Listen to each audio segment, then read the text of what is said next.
Barode kero fakilenja Dolenji fate fannisu dafaja Oromia bilisa basu fikero Kumman kanan gurmun jiranan Kero jalan jabatu barifera Kumman kanan gurmun jiranan Kero jalan jabatu barifera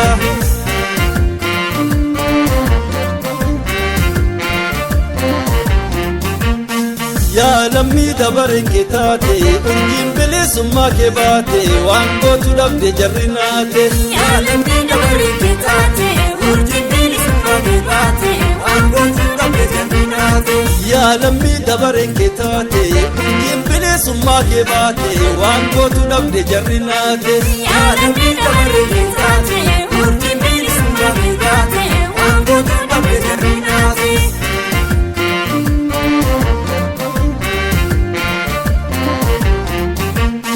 Qabsoo eegalleetta jabaannu waan gootu dhabde jarrinaate gantuuf galtuudhaa gurraan laannu waan gootu dhabde jarrinaate Oromoonni yoom lama taane waan gootu dhabde jarrinaate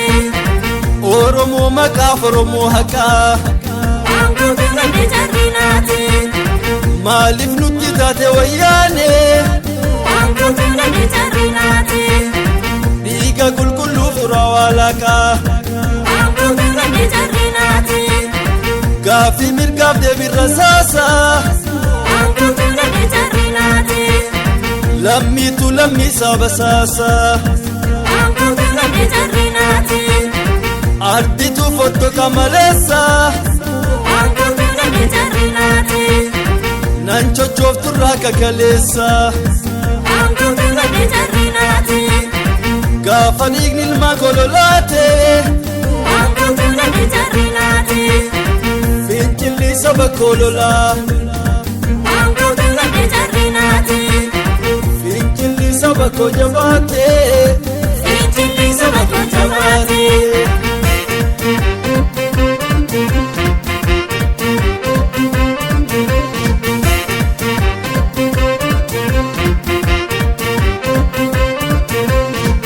Barode kero fakilenja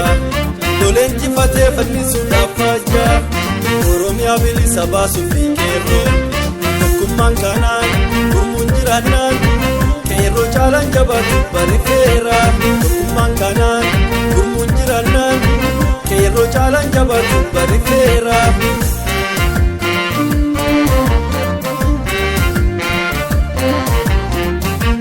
Kam jirtu jolle biyya baako Wailan ko sinaagahu nagaango Soodhaaf gargar baanii akka jarraa Bilisummaadha booda wal agarraa Soodhaaf gargar baanii akka jarraa Bilisummaadha booda wal agarraa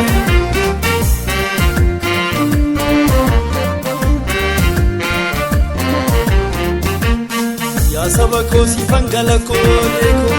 Guyyaa rabbii wal argaani noolu Akka kanaan hin hafnu facaani Nitaafannaa walitti dachaani Kallattii afranuu lola kaasi Injifannoon galiin hin arraasi